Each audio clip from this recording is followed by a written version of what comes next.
Hello বন্ধুরা, আপনারা সবাই জানেন পৃথিবী একদিকে এবং ইসরায়েল একদিকে।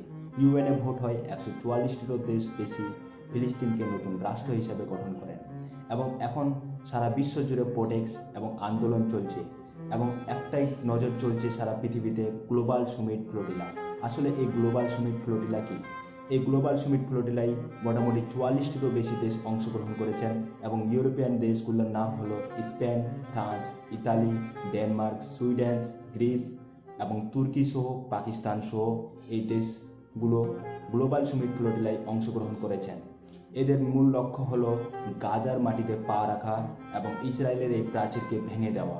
ইসরায়েল যে ব্লকেট করে রেখেছেন, যে গাজাতে তাদের খাদ্য সরবরাহ বন্ধ করেছেন এবং তাদের বিভিন্ন ধরনের ওষুধ এবং যাবতীয় জিনিসপত্র যে বন্ধ করে রেখেছেন, সেইগুলো সংগ্রহ করে গাজার মাটিতে পা রেখে এবং এই গাজাকে নতুন হিসাবে রাষ্ট্র হিসাবে চিহ্নিত করা।